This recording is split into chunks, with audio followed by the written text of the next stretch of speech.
Tu prends la veste noire ou la marron? Ni l'une ni l'autre. Elles sont toutes les deux trop chaudes pour aujourd'hui. Alors, prends le pull bleu clair, il sera plus confortable.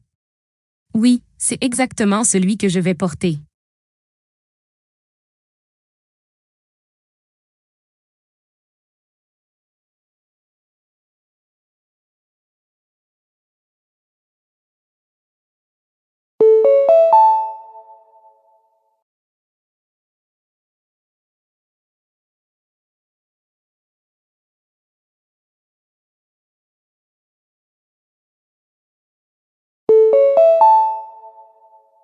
Tu as apporté ta couverture et ton panier de pique-nique pour le parc?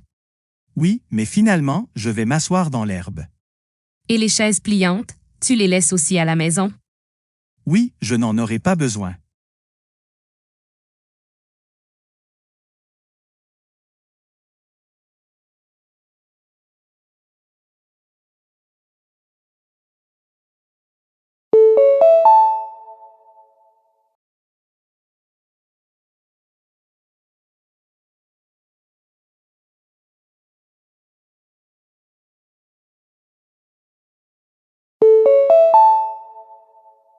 C'est ton coiffeur habituel qui va te couper les cheveux?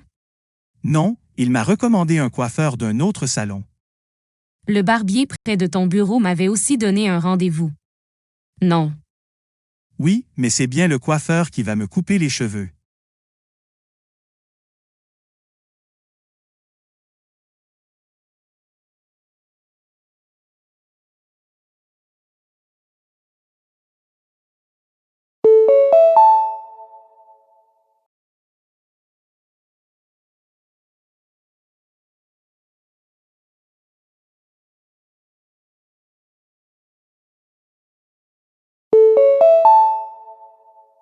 As-tu déjà rangé tes vêtements et tes chaussures pour le voyage? Oui, tout est prêt sauf mes articles de toilette. Et la valise qui est à côté du lit? C'est celle-là que je dois encore fermer.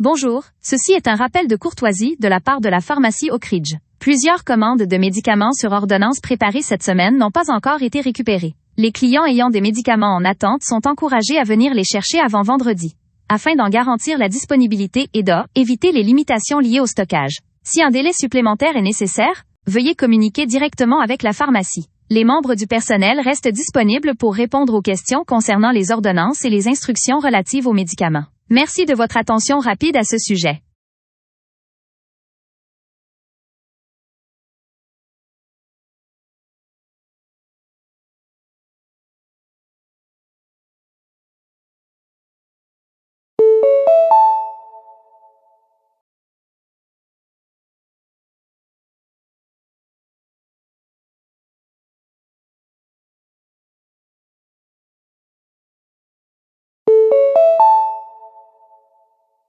Attention, automobilistes. Le bureau des événements de la ville souhaite informer les résidents que des restrictions temporaires de circulation seront en vigueur ce dimanche en raison du marathon annuel.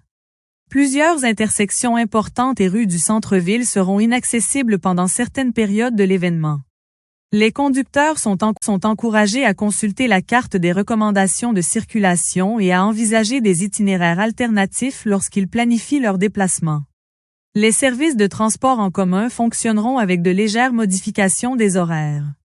Nous vous remercions de votre coopération et de votre soutien à cet événement communautaire.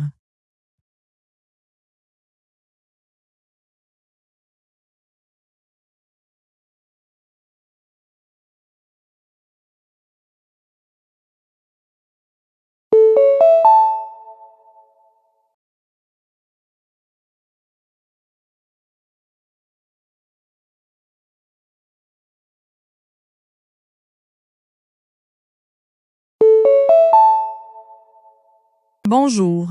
Ici le service des ressources humaines. Nous souhaitons rappeler aux employés que les inscriptions restent ouvertes pour le séminaire de perfectionnement professionnel du mois prochain.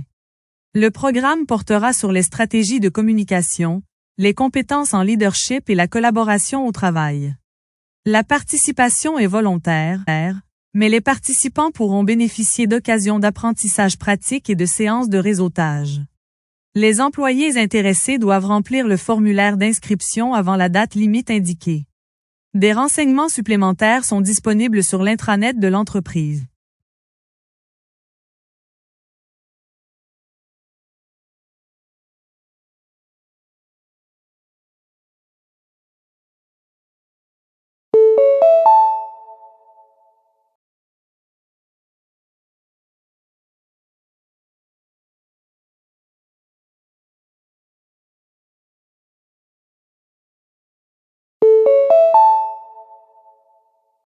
Bonjour. Ceci est une annonce du Zoo Riverside.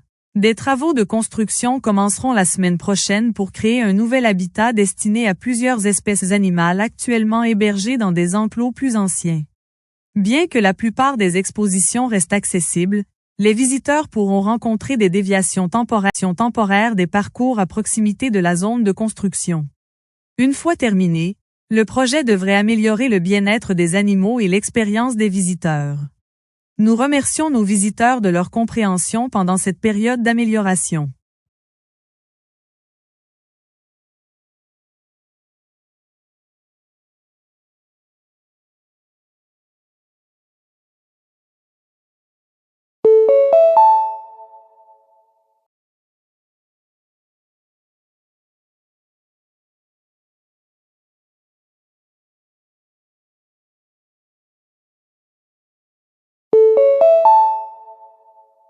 Bonjour.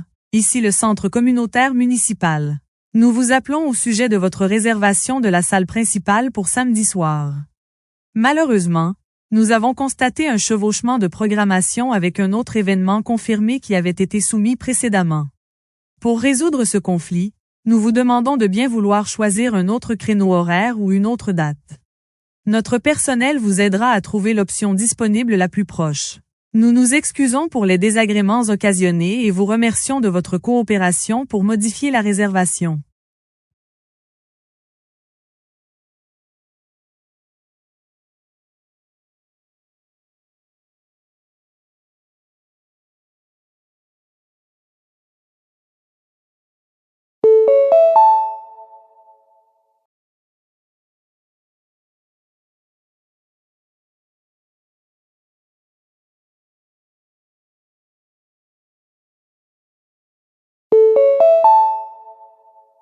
Bonjour, ici Sky Connect Airlines. Nous souhaitons vous informer que votre compte de fidélité a été mis à jour afin d'inclure des points de récompense supplémentaires provenant de vos récents voyages. Toutefois, une petite partie des points est actuellement en attente de vérification en raison de la confirmation d'une compagnie aérienne partenaire. Une fois la vérification terminée, votre solde total sera affiché sur votre compte. Vous pouvez continuer à utiliser vos avantages actuels sans interruption.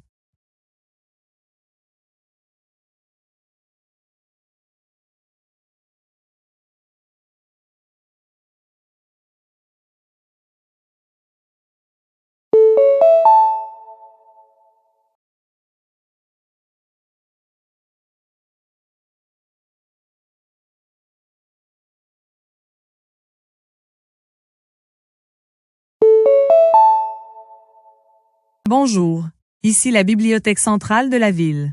Nous souhaitons rappeler aux visiteurs qu'il est essentiel de maintenir le silence dans les espaces d'études désignés pour le bien de tous les usagers. Récemment, nous avons reçu plusieurs plaintes concernant l'augmentation du niveau sonore pendant les heures de pointe.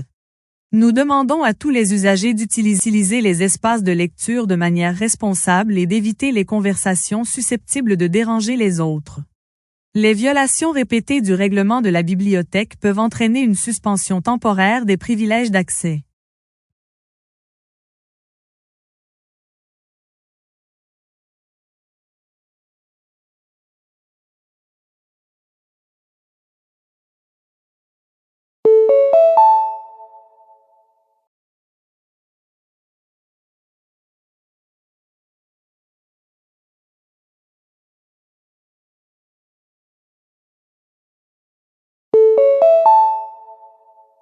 Bonjour.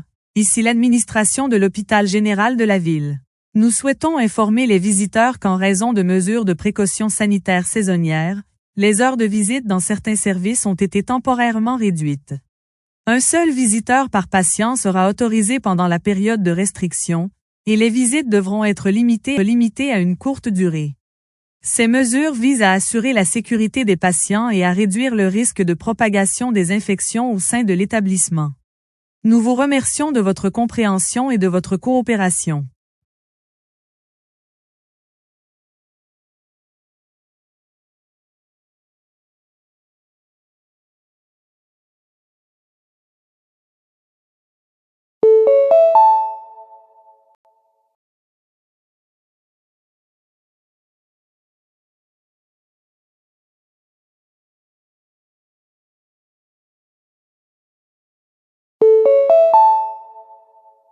Bonjour.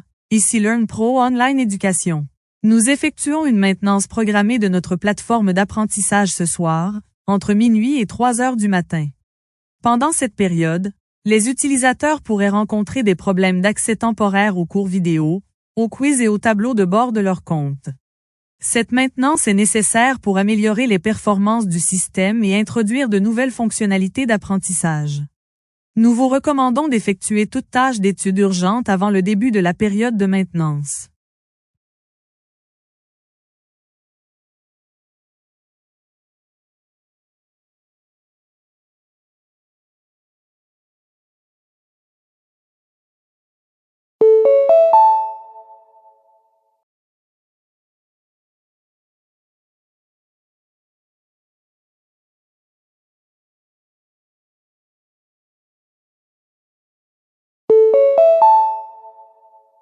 Bonjour. Ici le service clientèle de ReadNow. Nous vous contactons au sujet de votre compte de chauffeur, qui nécessite une mise à jour de vérification de routine. Afin de garantir la continuité de la disponibilité du service, nous vous demandons de confirmer votre permis de conduire et les informations relatives à votre véhicule via l'application. Jusqu'à ce que la vérification soit terminée, certaines demandes de course peuvent être temporairement limitées. Ce processus fait partie de notre politique de sécurité standard et contribue à maintenir la confiance sur la plateforme pour tous les utilisateurs.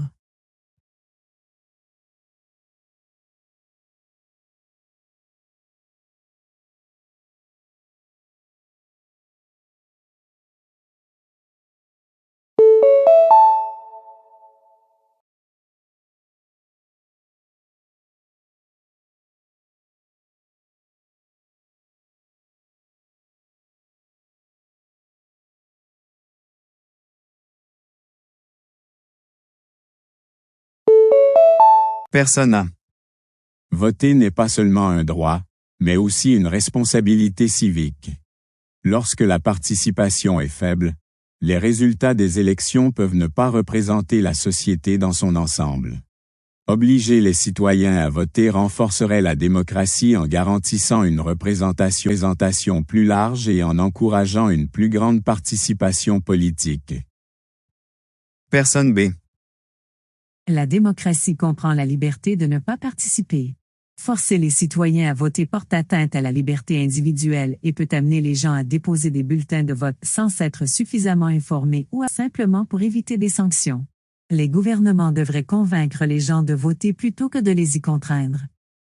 Personne C. Il est important d'augmenter la participation électorale, mais le vote obligatoire ne devrait être envisagé qu'après que les gouvernements auront rendu les élections plus accessibles grâce à une meilleure éducation, à une inscription plus facile et à des méthodes de vote pratiques. L'encouragement et l'accessibilité sont généralement plus efficaces que des exigences légales strictes.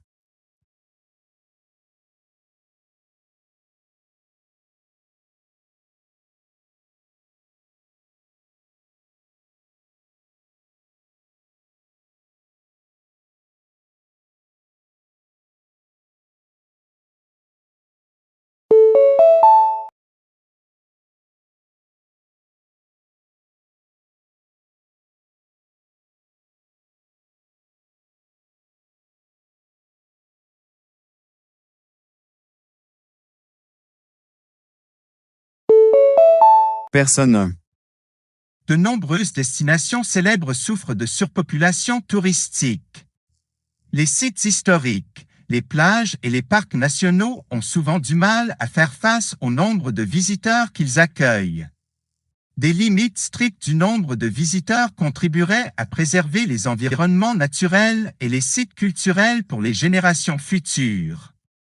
Bien que le tourisme génère des revenus, la protection de ces lieux devrait rester la priorité absolue. Personne 2. Le tourisme soutient des millions d'emplois et d'entreprises locales. Restreindre le nombre de visiteurs pourrait gravement nuire aux économies régionales qui dépendent fortement du tourisme. Plutôt que de limiter le nombre de voyageurs, les gouvernements devraient améliorer les infrastructures, les transports et les installations destinées aux visiteurs afin de répondre à la demande croissante. Personne 3. Je pense qu'une certaine forme de gestion du nombre de visiteurs est nécessaire, mais elle devrait être soigneusement planifiée. Des quotas saisonniers, des réservations à l'avance et des incitations à visiter les destinations pendant les périodes moins fréquentées peuvent réduire la surpopulation touristique sans nuire à l'industrie du tourisme. L'objectif devrait être un tourisme durable, et non un nombre réduit de touristes.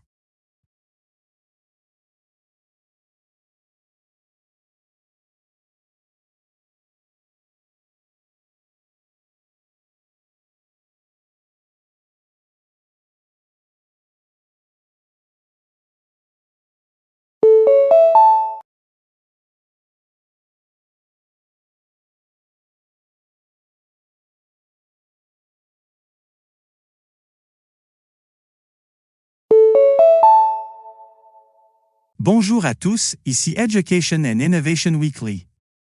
Aujourd'hui, nous examinons les préoccupations émergentes liées au système d'enseignement holographique de plus en plus utilisé dans les établissements d'enseignement supérieur avancé. Des chercheurs du Centre international de cognition et d'apprentissage ont récemment étudié la manière dont les projections pédagogiques tridimensionnelles influencent les schémas de concentration chez les élèves du secondaire et les étudiants universitaires. Selon leurs conclusions, bien que les présentations holographiques immersives améliorent l'engagement à court terme, une exposition prolongée à des couches visuelles en constante évolution peut réduire la rétention de l'information lors de tâches analytiques complexes. Les participants exposés à des environnements éducatifs très animés ont démontré une meilleure mémorisation des concepts visuels, mais des performances plus faibles lors du traitement d'exercices de raisonnement abstrait nécessitant une concentration prolongée. Les scientifiques soulignent que la technologie elle-même demeure très utile pour l'éducation interactive. Toutefois, ils estiment qu'une stimulation sensorielle excessive pourrait involontairement diviser l'attention cognitive entre plusieurs canaux d'information concurrents. Les concepteurs pédagogiques envisagent donc des cadres d'enseignement équilibrés combinant une visualisation immersive avec des environnements d'apprentissage analytique à plus faible intensité afin de préserver une compréhension conceptuelle plus approfondie.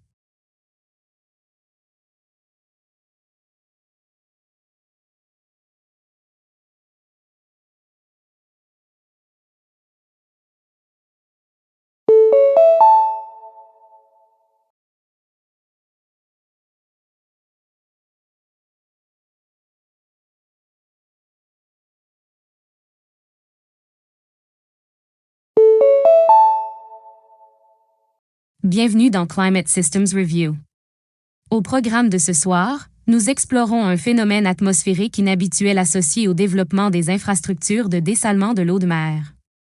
Une étude multidisciplinaire coordonnée par l'Observatoire côtier ibérique a examiné si les grandes installations de dessalement rejetant de la vapeur d'eau concentrée pouvaient influencer subtilement la formation de brouillards localisés près des zones côtières arides. Les chercheurs ont découvert que les rejets thermiques combinés au processus d'évaporation contrôlé augmentaient occasionnellement la densité d'humidité à basse altitude dans certaines conditions nocturnes. Dans plusieurs régions surveillées, les scientifiques ont enregistré une prolongation temporaire de la persistance du brouillard côtier au-delà des tendances saisonnières historiquement observées. Bien que les effets atmosphériques restent très localisés et relativement modérés, les climatologues estiment que les interactions cumulatives entre plusieurs grandes installations méritent d'être étudiées davantage. Les ingénieurs étudient actuellement des systèmes améliorés de gestion de la vapeur destinés à réduire les rejets inutiles d'humidité atmosphérique tout en maintenant l'efficacité de la production d'eau douce dans les régions côtières sujettes à la sécheresse.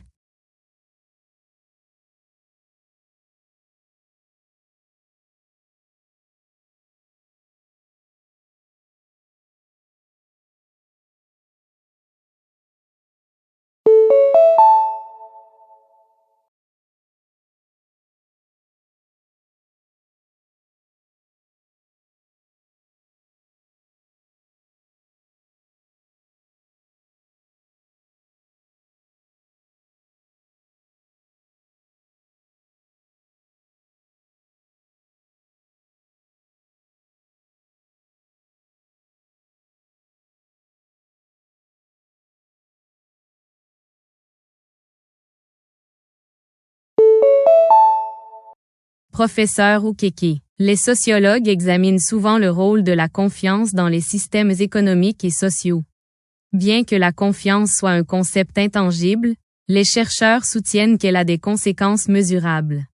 Comment la confiance influence-t-elle la société? La confiance réduit l'incertitude dans les interactions entre les individus, les organisations et les institutions.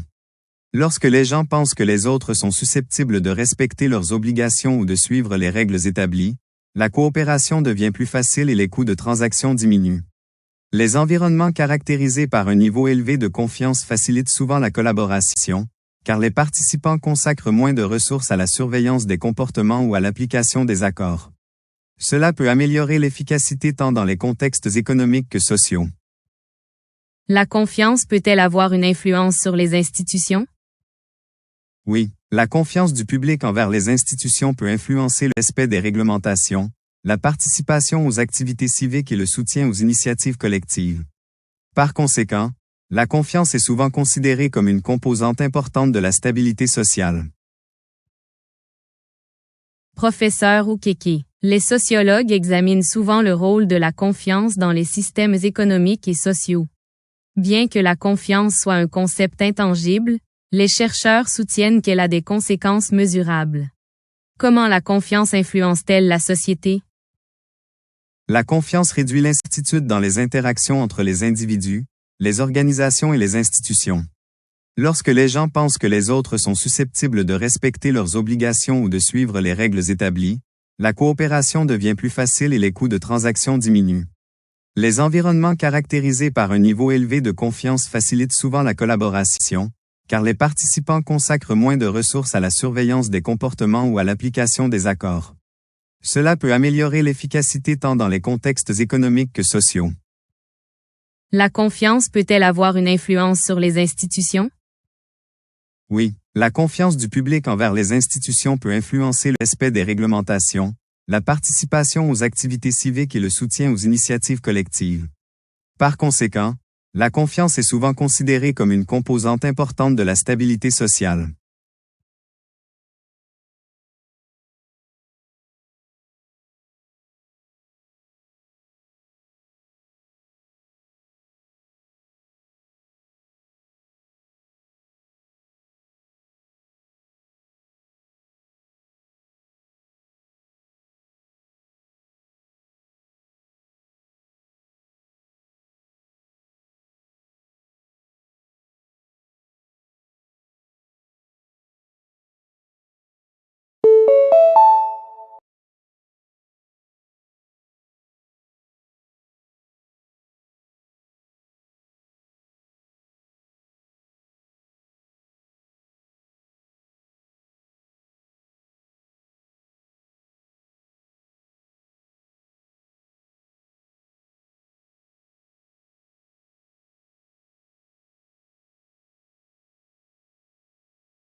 Dr Fisher. Les chercheurs qui étudient la mémoire font souvent une distinction entre la reconnaissance et le rappel.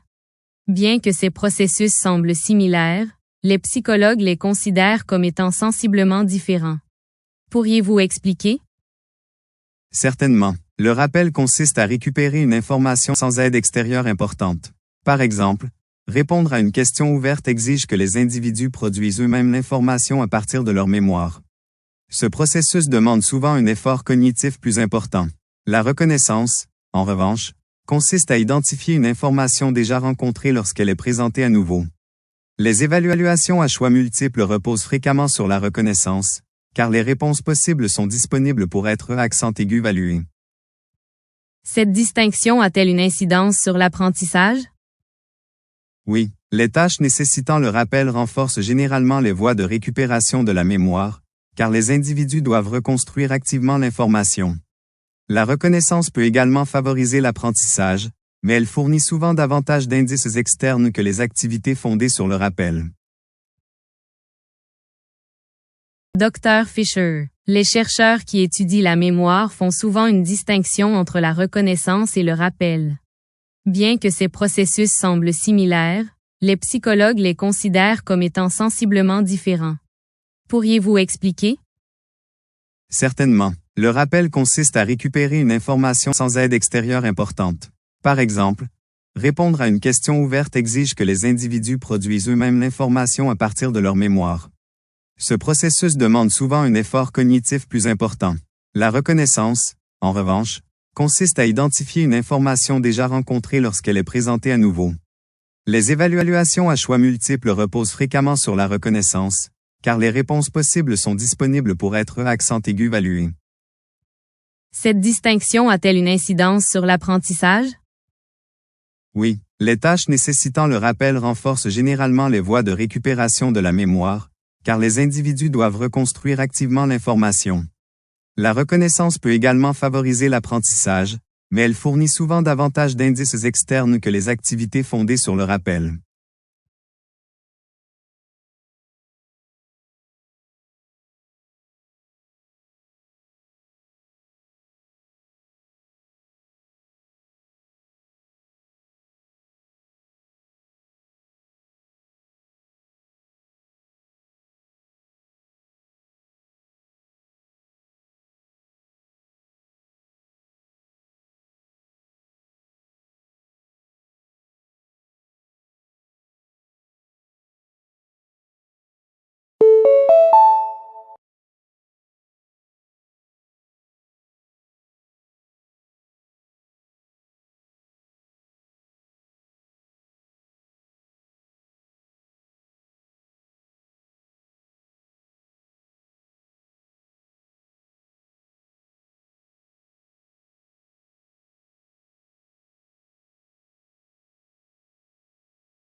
Dr Bennett, les chercheurs qui étudient la psychologie de la propriété ont observé que les gens attribuent souvent une valeur plus élevée aux objets simplement parce qu'ils les possèdent. Cette tendance apparaît même lorsque les objets eux-mêmes n'ont pas changé. Pourriez-vous expliquer pourquoi? Certainement. Les psychologues désignent ce phénomène sous le nom d'effet de dotation. Une fois que les individus acquièrent la propriété d'un objet, ils commencent souvent à l'associer à leur identité personnelle, aux efforts qu'ils ont fournis ou à un attachement émotionnel. Par conséquent, ils peuvent percevoir l'objet comme ayant davantage de valeur qu'avant de l'avoir obtenu. Cet effet peut influencer les décisions économiques. Les gens demandent fréquemment une compensation plus élevée pour se séparer d'un objet que le prix qu'ils auraient initialement été prêts à payer pour l'acquérir. Les chercheurs pensent que cela se produit en partie parce que les pertes sont souvent ressenties plus intensément que des gains équivalents. Cela influence-t-il le comportement au-delà des décisions financières? Oui, la propriété peut influencer les préférences, les négociations et même les attitudes envers les idées ou les croyances. Les individus peuvent devenir plus réticents à abandonner quelque chose qu'ils considèrent comme leur, quelle que soit sa valeur objective. Dr Bennett, les chercheurs qui étudient la psychologie de la propriété ont observé que les gens attribuent souvent une valeur plus élevée aux objets simplement parce qu'ils les possèdent. Cette tendance apparaît même lorsque les objets eux-mêmes n'ont pas changé. Pourriez-vous expliquer pourquoi? Certainement. Les psychologues désignent ce phénomène sous le nom d'effet de dotation. Une fois que les individus acquièrent la propriété d'un objet, ils commencent souvent à l'associer à leur identité personnelle, aux efforts qu'ils ont fournis ou à un attachement émotionnel. Par conséquent, ils peuvent percevoir l'objet comme ayant davantage de valeur qu'avant de l'avoir obtenu. Cet effet peut influencer les décisions économiques. Les gens demandent fréquemment une compensation plus élevée pour se séparer d'un objet que le prix qu'ils auraient initialement été prêts à payer pour l'acquérir. Les chercheurs pensent que cela se produit en partie parce que les pertes sont souvent ressenties plus intensément que des gains équivalents. Cela influence-t-il le comportement au-delà des décisions financières? Oui, la propriété peut influencer les préférences, les négociations et même les attitudes envers les idées ou les croyances. Les individus peuvent devenir plus réticents à abandonner quelque chose qu'ils considèrent comme leur, quelle que soit sa valeur objective.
Professeur Sato, les scientifiques de l'environnement discutent fréquemment du rôle des zones humides dans la gestion des écosystèmes.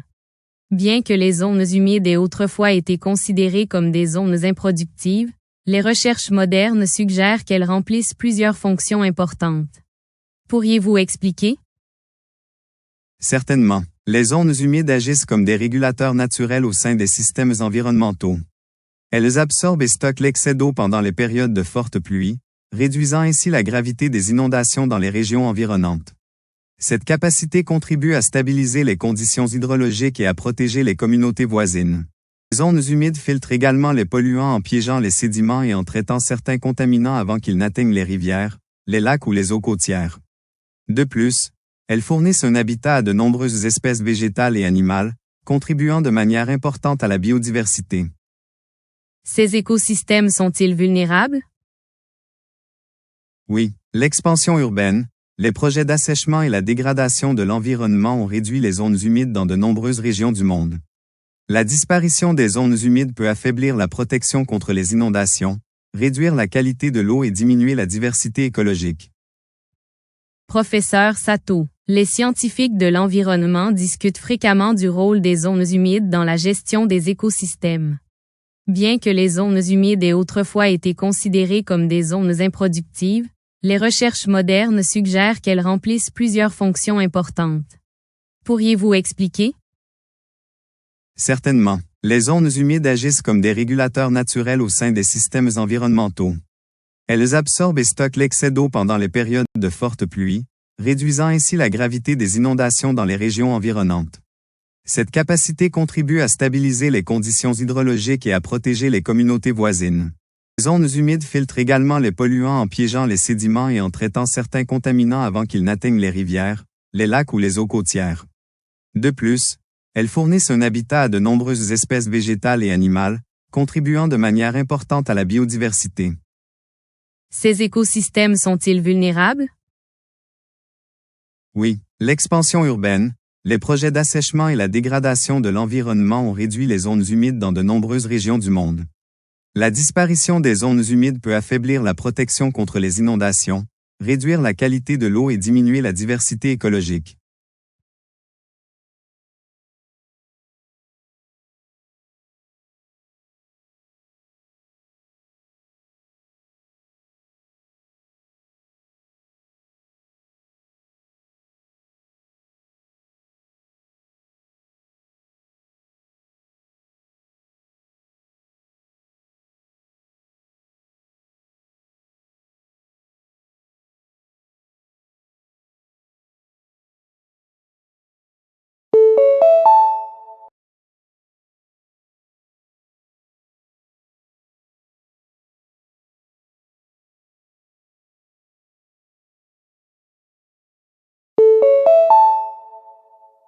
La vie zéro déchet encourage un changement systémique des habitudes de consommation afin d'éliminer la production de déchets grâce à des achats réfléchis, au compostage et à un recyclage rigoureux.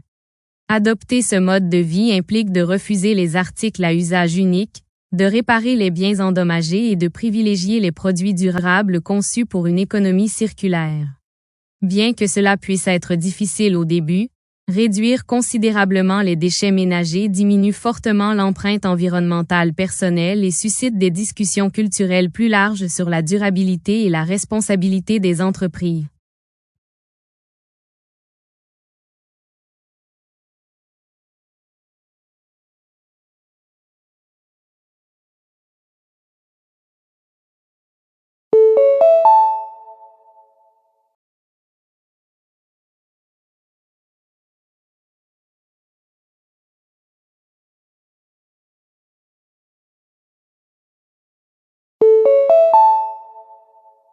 La thérapie horticole utilise la culture des plantes et les activités de jardinage afin d'améliorer la dextérité physique, les fonctions cognitives et le bien-être émotionnel de diverses populations.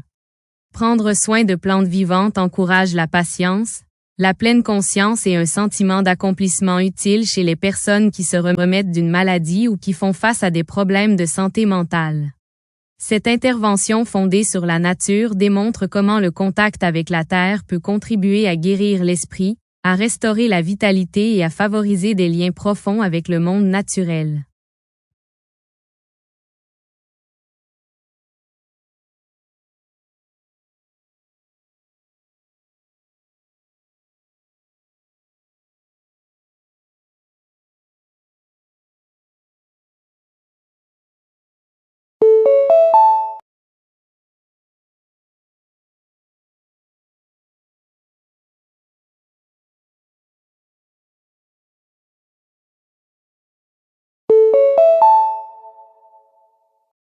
La littératie numérique et médiatique fournit aux citoyens les outils analytiques nécessaires pour naviguer en toute sécurité dans l'information en ligne, vérifier les sources et reconnaître les campagnes sophistiquées de désinformation.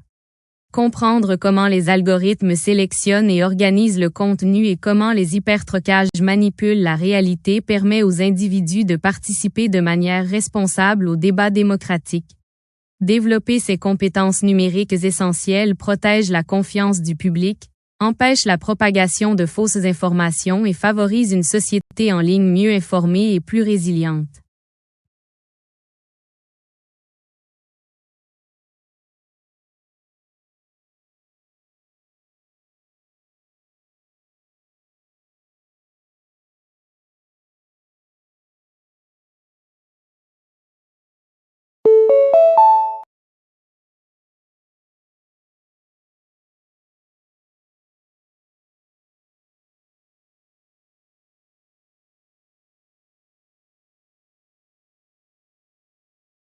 L'exercice aérobique, notamment la course à pied, la natation et le cyclisme, renforce le système cardiovasculaire en améliorant l'efficacité du cœur et en réduisant la pression artérielle au repos. Une activité physique régulière améliore la capacité pulmonaire, stimule les fonctions métaboliques et déclenche la libération d'endorphines qui améliorent l'humeur et réduisent le stress. Intégrer régulièrement des exercices cardiovasculaires dans son emploi du temps hebdomadaire favorise l'endurance physique à long terme, protège contre les maladies chroniques et contribue à la vitalité mentale et à la longévité globale.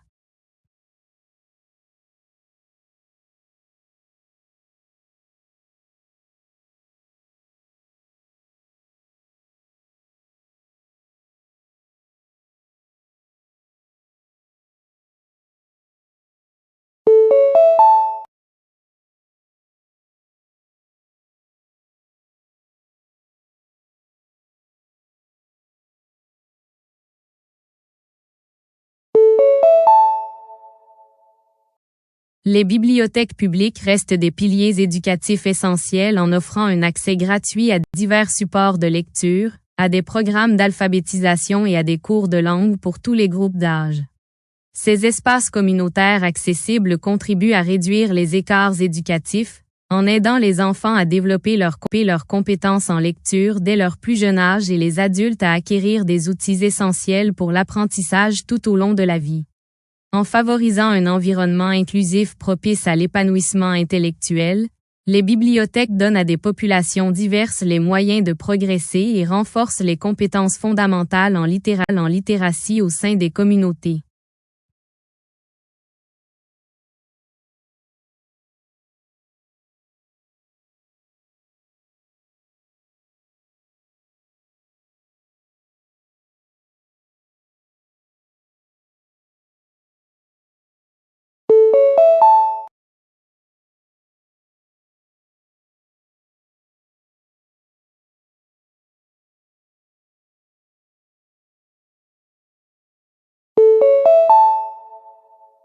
Les microbiomes du sol sont constitués de milliards de bactéries, de champignons et de micro-organismes qui assurent le cycle des nutriments, décomposent la matière organique et favorisent une croissance robuste des plantes. Une biodiversité saine des sols agit comme un puits de carbone naturel, contribuant à atténuer le changement climatique tout en retenant l'humidité pendant les périodes de sécheresse. Protéger ces écosystèmes souterrains contre l'utilisation excessive de produits chimiques et l'érosion est essentiel pour maintenir la productivité agricole mondiale et assurer la sécurité alimentaire à long terme.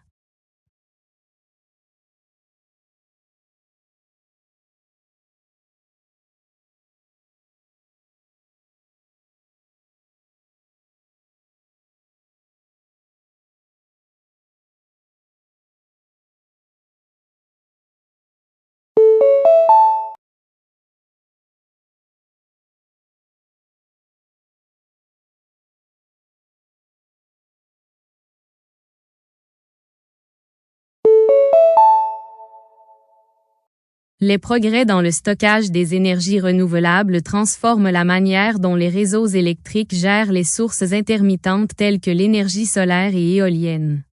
Les technologies de batteries de nouvelle génération, les systèmes de stockage hydraulique par pompage et les solutions de stockage thermique captent l'énergie propre excédentaire pendant les périodes de production maximale afin de l'utiliser pendant les périodes de forte demande.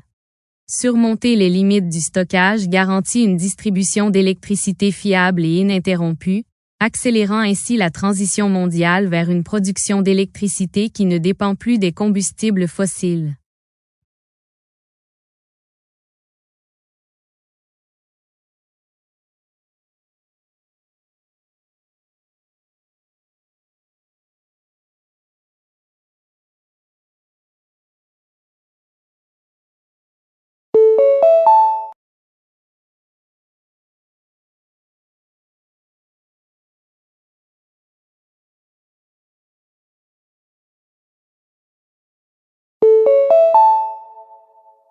Les anciennes routes commerciales, telles que la route de la soie, ont facilité non seulement l'échange de marchandises exotiques, mais aussi la transmission interculturelle des idées, des arts et des technologies. Les marchands, les érudits et les voyageurs traversant les continents ont relié des civilisations isolées, déclenchant des innovations sans précédent dans les domaines des sciences, de la philosophie et de l'agriculture. L'étude de ces réseaux historiques met en évidence les origines profondes de l'interconnexion mondiale et des échanges culturels qui continuent de façonner notre monde moderne.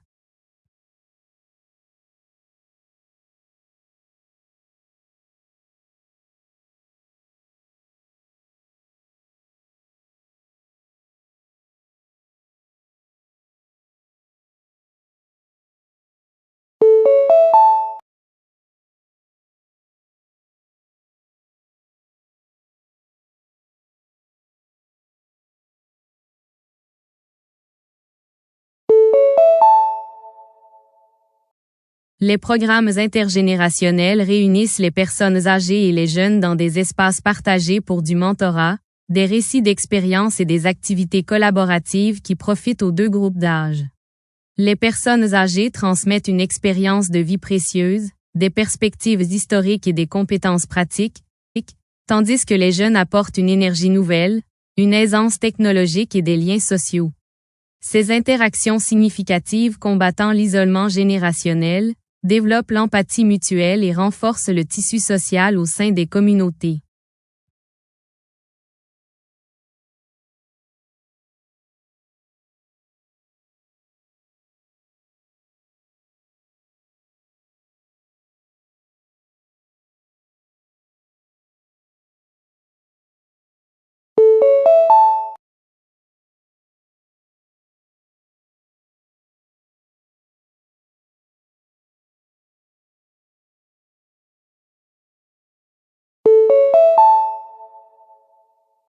Les forêts de mangroves offrent une protection côtière essentielle en absorbant les ondes de tempête, en stabilisant les rivages contre l'érosion et en séquestrant d'importantes quantités de dioxyde de carbone atmosphérique.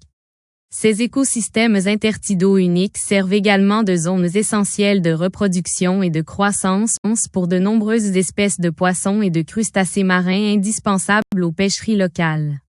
La préservation et la restauration des habitats de mangroves dégradés sont essentiels pour protéger les communautés côtières vulnérables et maintenir la biodiversité marine.